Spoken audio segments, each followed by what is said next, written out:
Welcome to Through the Bible in a Year with Pastor John. We invite you to join us at 514 Smithfield Avenue in Pawtucket, Rhode Island. This podcast is presented to you by The Way Ministries, supported by listeners like you. For donations, live videos, podcasts, and more, please visit www.thewayministriesri.org. Thank you and have a great day.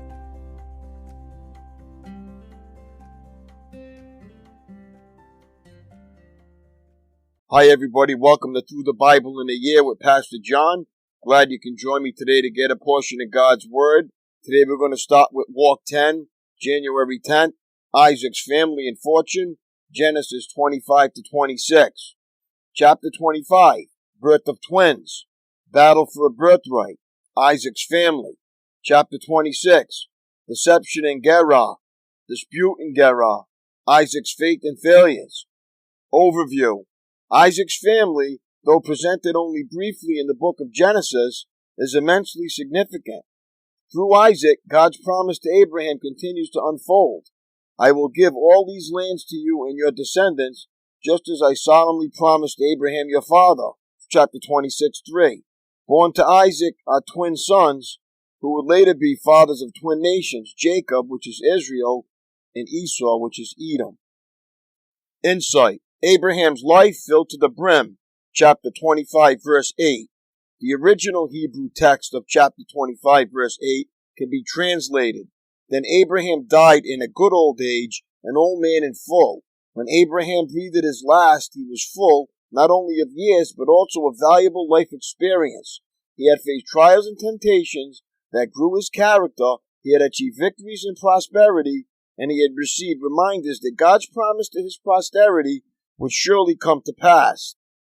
Insight. Miracle births, chapter 25, verse 21. The patriarch's wives, Sarah, Rebekah, and Rachel, after facing years of humiliating barrenness, finally each conceived through a miracle-working power of God. Mary, the mother of Jesus the Messiah, also experienced a divinely arranged conception. Her son has partially fulfilled and will one day completely fulfill the prophecy given to Rebekah in Genesis chapter 24:60.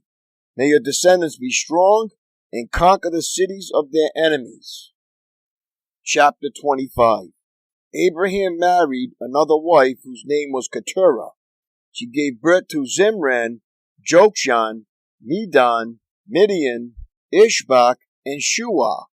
Jokshan was the father of Sheba and Dedan. Dedan's descendants were the Ashurites, Letushites, and Lemurites. Midian's sons were Epath, Epher, Hanok, Abida, and Edah. These were all descendants of Abraham through Keturah. Abraham gave everything he owned to his son Isaac, but before he died, he gave gifts to the sons of his concubines and sent them off to a land in the east away from Isaac. Abraham lived for 175 years, and he died at a ripe old age, having lived a long and satisfying life. He breathed his last and joined his ancestors in death. His sons Isaac and Ishmael buried him in a cave of Machpelah near Mamre in the field of Ephron, son of Zohar the Hittite. This was the field Abraham had purchased from the Hittites and where he had buried his wife Sarah. After Abraham's death, God blessed his son Isaac, who settled near Beshai Roy and the Negev. This is the account of the family of Ishmael, the son of Abraham, through Hagar, Sarah's Egyptian servant. Here is a list by their names and clans of Ishmael's descendants. The oldest was Nebaioth, followed by Kedah, Adbeel, Mibsam, Mishma, Duma, Massa, Hadad, Tema, Jetor, Nephish, and Kedemah.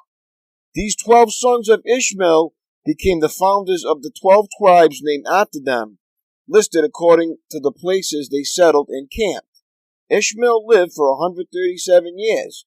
Then he breathed his last and joined his ancestors in death. Ishmael's descendants occupied the region from Havilah to Shur, which is east of Egypt in the direction of Ashur. There they lived in open hostility towards all their relatives. This is the account of the family of Isaac. the son of Abraham. When Isaac was 40 years old, he married Rebekah, the daughter of Bethuel, the Aramean, from Paddan Aram, and the sister of Laban, the Aramean. Isaac pleaded with the Lord on behalf of his wife because she was unable to have children. The Lord answered Isaac's prayer, and Rebekah became pregnant with twins. But the two children struggled with each other in her womb, so she went to ask the Lord about it. "Why is this happening to me?" she asked. And the Lord told her, "The sons in your womb will become two nations. From the very beginning, the two nations will be rivals. One nation will be stronger than the other, and your older son will serve your younger son." And when the time came to give birth, Rebekah discovered that she did indeed have twins. The first one was very red at birth and covered with thick hair like a fur coat, so she named him Esau. Then the other twin was born, and his hand grasping Esau's heel, so they named him Jacob. Isaac was 60 years old when the twins were born.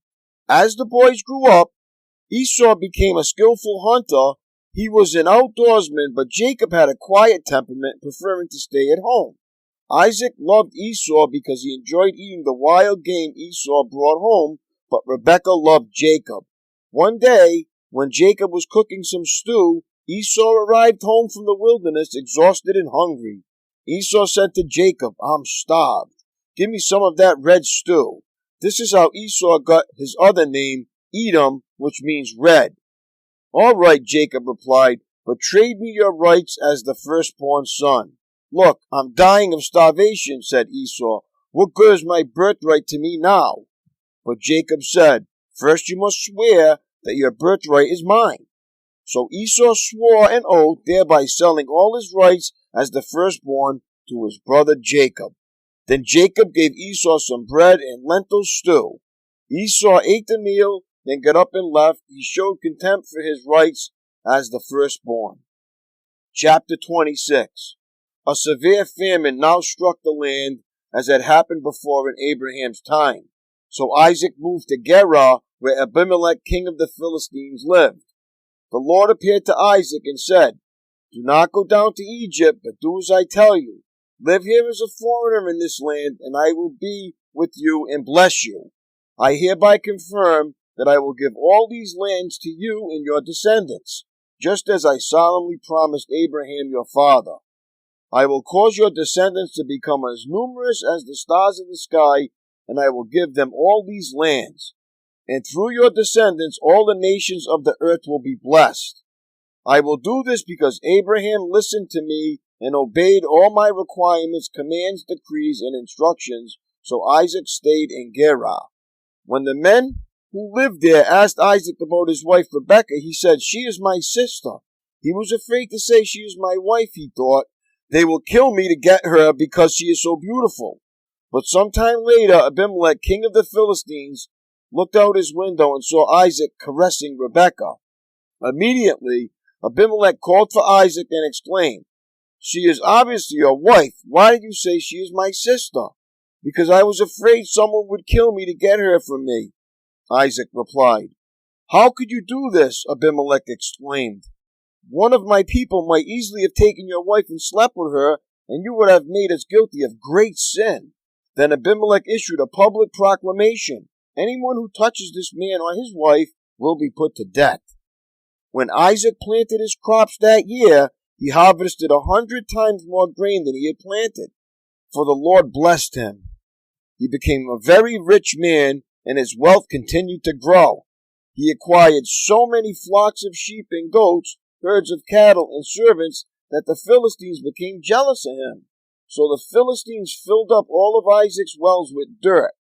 These were the wells that had been dug by the servants of his father Abraham. Finally, Abimelech ordered Isaac to leave the country. "Go somewhere else," he said, "for you have become too powerful for us." So Isaac moved away to the Gerar Valley, where he set up their tents and settled down. He reopened the wells his father had dug, which the Philistines had filled after Abraham's death. Isaac also restored the names Abraham had given them. Isaac's servants also dug in the Gerar Valley and discovered a well of fresh water. But then the shepherds from Gerar came and claimed the spring. "This is our water," they said, and they argued over it with Isaac's herdsmen. So Isaac named the well Esek, which means argument. Isaac's men then dug another well, but again there was a dispute over it. So Isaac named it Shittah, which means hostility. Abandoning that one, Isaac moved on and dug another well. This time there was no dispute over it, so Isaac named the place Rehoboth, which means open space. For he said, "At last the Lord has created enough space for us to prosper in this land." From there, Isaac moved to Beersheba, where the Lord appeared to him on the night of his arrival. "I am the God of your father Abraham," he said. "Do not be afraid, for I am with you and will bless you. I will multiply your descendants, and they will become a great nation. I will do this because of my promise to Abraham, my servant." Then Isaac built an altar there and worshipped the Lord. He set up his camp at that place, and his servants dug another well. One day, King Abimelech came from Gerar with his advisor Azua and also Phicol, his army commander. "Why have you come here?" Isaac asked. "You obviously hate me since you kicked me off your land." They replied, "We can plainly see that the Lord is with you, so we want to enter into a sworn treaty with you. Let's make a covenant. Swear that you will not harm us, just as we have never troubled you. We have always treated you well, and we sent you away from us in peace. Now look how the Lord has blessed you." So Isaac prepared a covenant feast to celebrate the treaty, and they ate and drank together. Early the next morning, they each took a solemn oath not to interfere with each other. Then Isaac sent them home again, and they left him in peace. That very day, Isaac's servants came and told him about a new well they had dug. "We found water," they exclaimed. So Isaac named the well Sheba, which means oath. And to this day, the town that grew up there is called Beersheba, which means well of the oath. At the age of 40, Esau married two Hittite wives, Judith, the daughter of Beeri, and Bashmat, the daughter of Elon. But Esau's wives made life miserable for Isaac and Rebekah.